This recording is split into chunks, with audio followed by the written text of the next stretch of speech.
Maraming dahilan. Ay, dahilan siguro dahil hindi naman ito bago. Matagal na ito. Opo. Gawin. Ngayon na sila tingnan ko.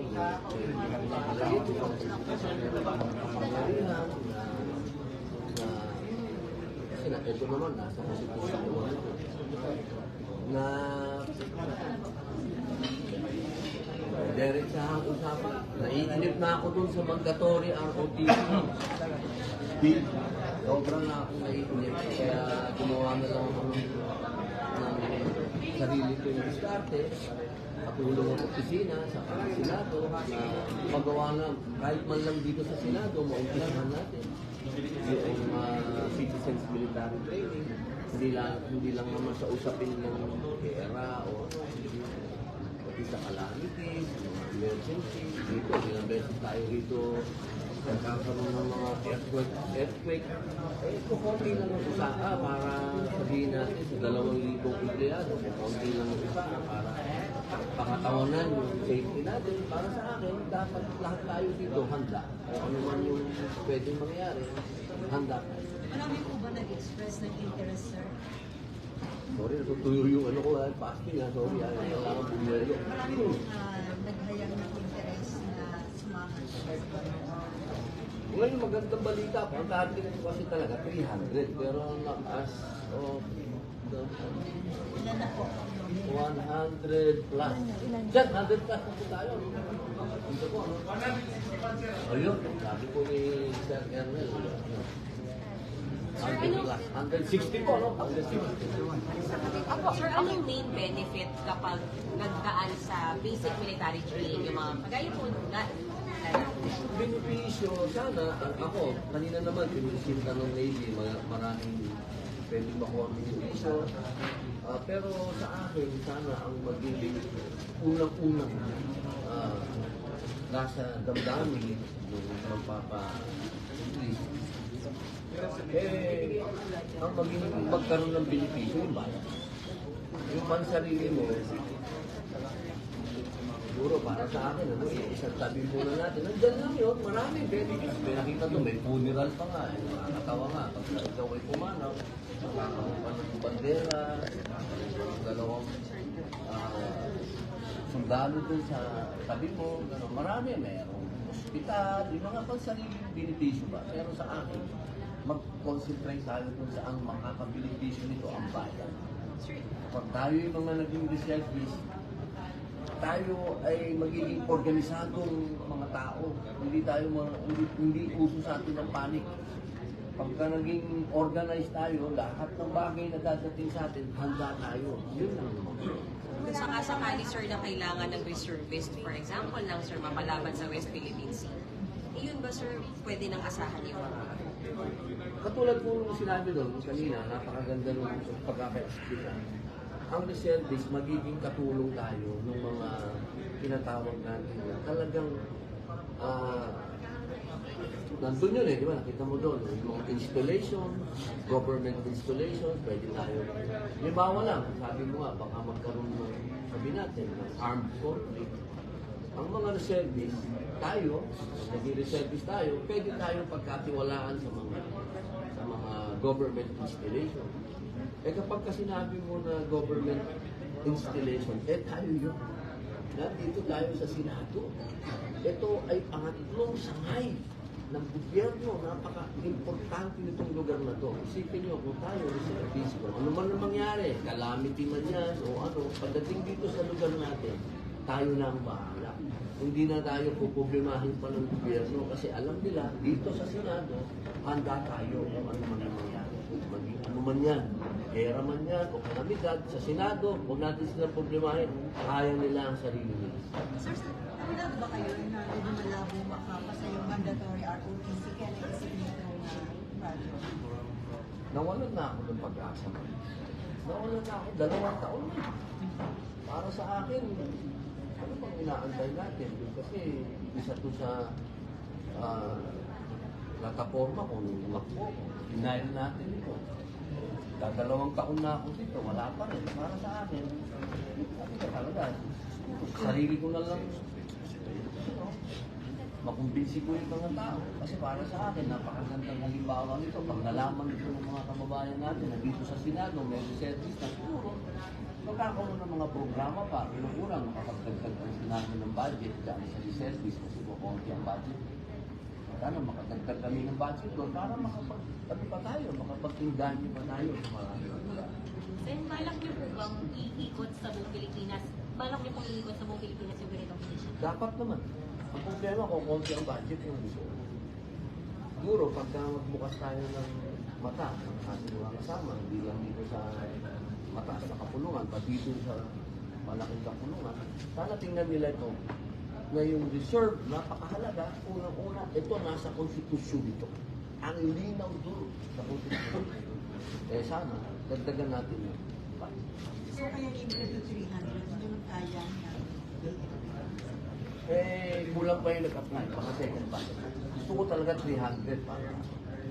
Ano ko, Spartan ako. Sir, outside the Senate, saan po sila pwede mag-apply? Anyone po ba pwede mag-apply as a senator? Opo, meron pong pinakita kanina doon, meron po talaga opisina ang reserve force natin. Lahat po ng service. Meron pong may Army, meron ito po, Navy, may Air Force, lahat po yan may opisina para sa reserve. Napakahalaga po nito. Nandun din po, meron din po nilagay kong kanina, meron din sa mga lugar, sa mga probinsya, sa mga city, na yan. Open na open po ang pag-reserve. Kaya lang po, meron mga qualification. Kaya sana, para nga po nasi-save yung time natin sa mga qualification na yan, na dapat magkaroon na ng mandatory ROTC. Kasi pag ROTC ka, automatic reserve. Hindi ka kaya ngayon, kailangan natin kung daanan itong mga proseso na to, kasi nga, hindi siya mandatory. May age limit daw ba, sir? Ang ganda po nung sinabi kanina ng ating the Navy, na ang pagka-reserve talaga, 18 to 62 yata, 65. Oh, at kung kaya mo pa, pwede ka pa. Oh, ang ganda nun, kasi alam niyo, pagdating sa pagsisilbi sa bayan, walang age limit. Kasi pag sinabi natin pagtatanggol sa bayan, tandaan natin pagtatanggol sa sarili natin. Para huwag tayo maging alipin uli ng kahit na sino. Yung akin lang.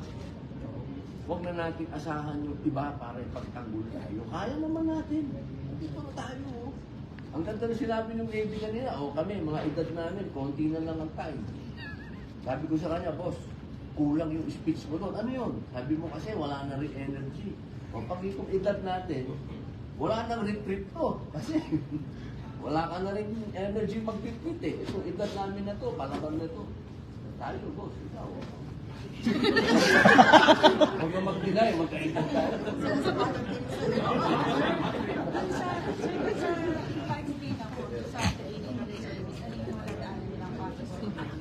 Ano po, sabi naman ko, basic. Siyempre, pagka basic, tuturuan ka kung paano maging organisado. Paano yung chain of command. Kasi dyan lang uumpisa ang pagiging disiplinado tayo. Alam natin kung sino yung namumuno, kung sino susundin natin, at ano yung gagawin natin. Yun ang iba. Kasama yung physical training. Kasi physical and mental training ito.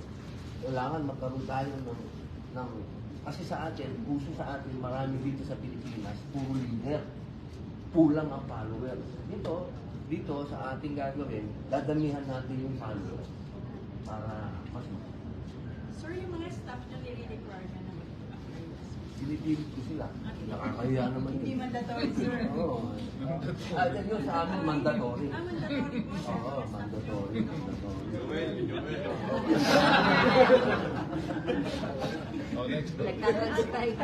Other issue.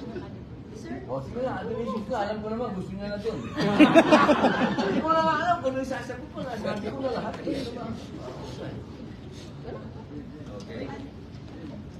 Huwag na kayo mahiya. Sasabi ni Senator Rizal Tiberos, parang yung paano magiging acceptable yung ibibigay na rason ni Kibuloy bakit hindi siya dapat arrest. Parang hindi ba acceptable security yun, siya ng security kung health, dahil gas-gas na daw yun na palusot. So, ano sa tingin niyo pwedeng valid at acceptable reason na ibigay ni Kibuloy? Bakit hindi siya dapat?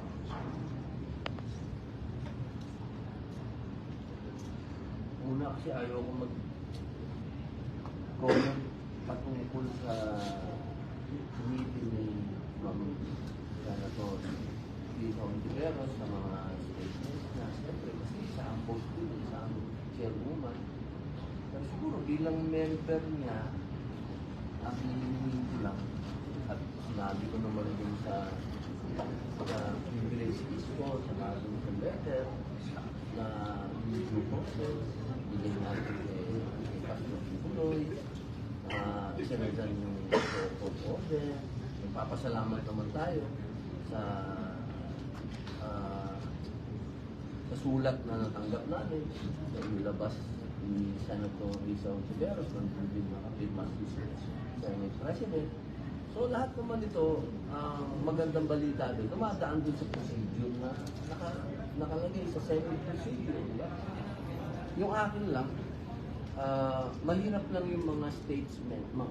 Kasi pag ibigay ka ng statement, sasabihin mo,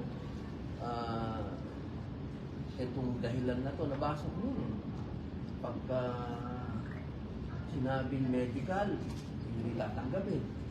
Kapag sinabing security, meron naman. Yung mga pwede bang sabihin ng isang magbibigay ng focus order, parang sinabi mo na hindi ito matanggap-tanggap, parang nawawala yung issue. Sana marinig nyo na natin. Humihingi tayo, sumulat tayo ulit sa chairwoman na sana mapagbigyan tayo na marinig natin kung ano yung sasabihin ng partido ni Pastor Kibuloy. Sana magsagawa pa ng isang hearing para marinig natin. Kasi pagka puro statement, yung amin lang, sana gusto namin sa hearing namin para maging. Sir, paano kung magtawag ng hearing pero ayaw talagang umattend, sir, ni Kibuloy? Ako hindi abogado ni Pastor Kibuloy. Ako yung sumusunod lamang sa procedure ng Senate. So kung ano yung pwede kong gawin sa loob ng procedure ng Senate, yun lang ang pwede kong gawin. Pero para ako ay tumayong abogado ni Pastor, hindi. Siyempre, ako ay nasa loob pa rin ng Senado. Institusyon pa rin ang dapat masunod. Kailangan lang natin gawin lahat kung ano yung sinasabi ng puso. Kasi maganda din naman na naririnig ng taong bayan yung dalawang naratibo. Kasi yan ang demokrasya ito eh. Sir, so you also believe that he needs to appear para marinig din siya ng mga senador? At ang Ako, naniniwala ako sa dalawang punto. Una, si Pastor ay napag-iinitan. Pangalawa, mayroong problema sa security. Kasi ako lang, alam ko na sa komunista na meron na siyang security problem. Kasi talaga lumaban sa ito. Para sa akin, kung mapapayagan sana magkaintindihan. Kasi ang nag-uusap ngayon dito, hindi naman ako tsaka si Pastor. Ang nag-uusap dito ay ang komite ni Senator Risa at ang legal, silang dalawang nag-uusap. Sana magkasundo sila. Na yung hinihingi ng narinig ko naman sa ibang senador, narinig ko si Senator Binay, narinig ko si Senator JB, narinig ko si Senator Lapi. Sinasabi nila virtual. Sabihin, online, gano'n. Siguro, para sa akin, baka pwedeng i-offer yun. No? Silang dalawa na mag-usap. Kasi hindi ko naman nakakausap si Pastor. Hindi ako abogado ni Pastor. Ako isang senador na pinahihiran ko kung anong nasa procedure ng Senate. Sir, bakit po na sabi niya na pag-ibig? Totoo naman. Hirap. Ikaw naman, boss. May hearing sa House, may hearing sa Senate, may hearing sa DOJ, may hearing sa Amerikano. Pagka hindi ka pa naman pinag-iinitan nun, ewan ko na. Sir, are you not bothered? Kasi parang nababash ko rin sa social media na dinidepensa niyo daw isang tao, may nireklamo ng pang-aabuso o Hindi ko po siya, hindi lilinawin po. Iba po yung depensa. Trabaho po yan ng abogado. Hindi ko po dinidis. Ito pong ginagawa ko, ito ay demokrasya. Kailangan natin daanan ito. Para sa akin, itong taong ito, may karapatan siya ng due process. Yun lang naman ang siya. Kailangan siyang dumaan kung ano yung dinadaanan ng lahat. Kailangan ng daanan.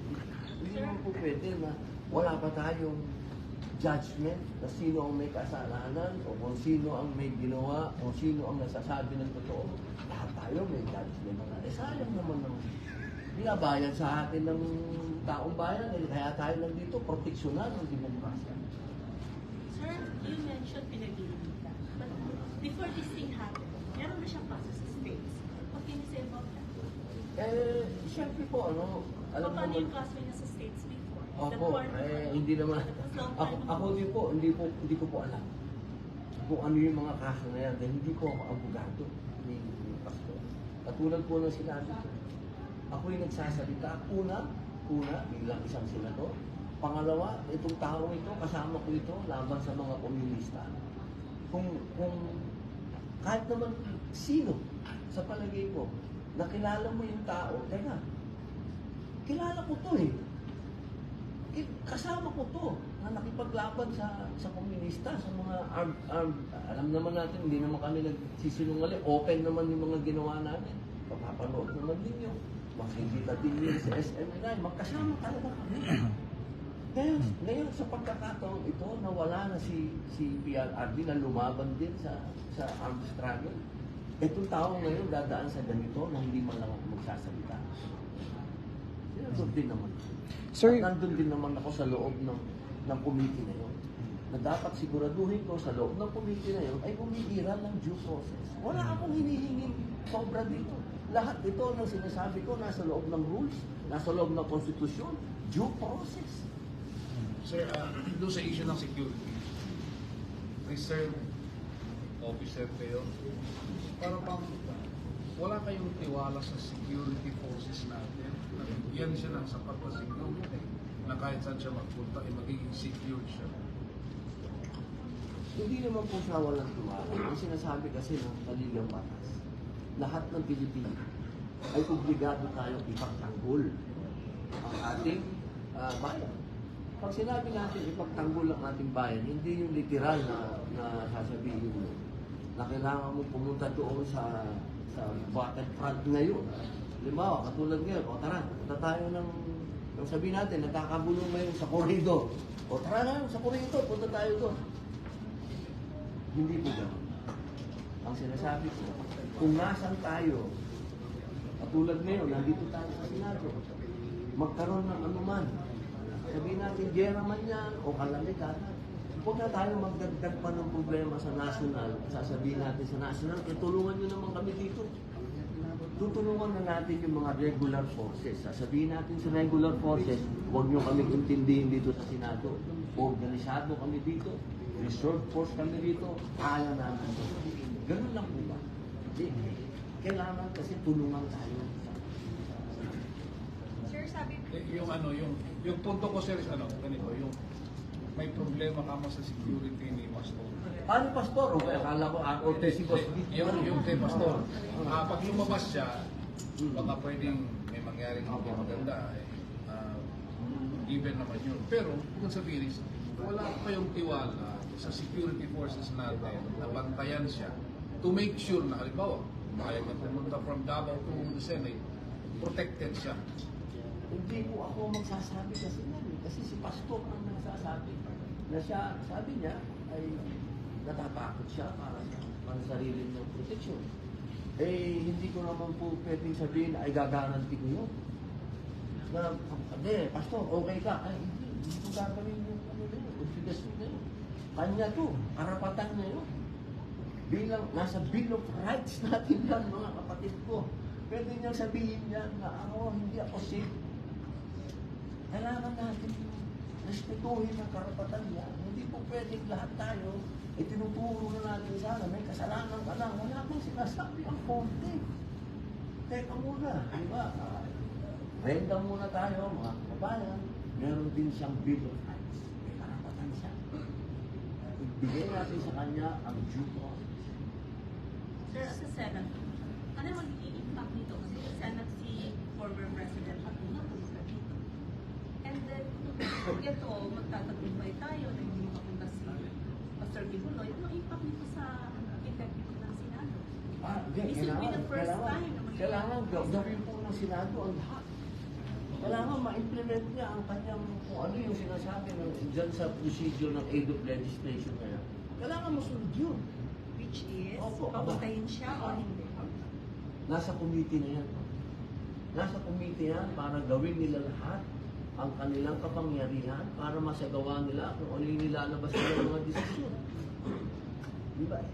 Yan ay nasa kapangyarihan ngayon ng ating chairman. Hindi ko pwedeng pagsakupan ito. Kasi member lang ako. As member niya, gagawin ko na lahat kung ano yung nasa procedure para mabigyan ng equal protection lahat ng Pilipino. Pero yung pagbibigay ng kung ano yung aabutin ng kaso na to at ma-serve niya yung kung gusto niya i-serve, kahit ngayon, hindi sa akin. Hindi ko pwedeng sapawan yung chairman. Member lang ako. Sir, last na lang. Sabi ni Digo, yung daw pinupush na Chacha is meant for the term extension of PBBM. Do you think so, sir? Ano Dapat ko bang magsalita yan? Kasi ganito yan. Nagpunta ako doon. Number 1, nandun ang aking chairman. Former president. Number 2, para kay Pastor. Okay, kung ano yung political na sinasabi ni dating Pangulo Rodrigo Roa Duterte, Patuloy Duterte, sa kanila ni Marcos yan. Kaya natin silang magsasagutan ni Marcos. Labas ako. Labas ako. Kasi una, bilang senador, alam ni PRRD, alam ng lahat dito, alam lahat ng bumoto sa akin, na ako ay pro-Chacha. Hindi yan bago sa inyong lahat. So, hindi ko na siguro kailangan palawakin pa yung sasabihin ko kung ano yung political statement ng PRRD. Eh, si Presidente Marcos sa sunod.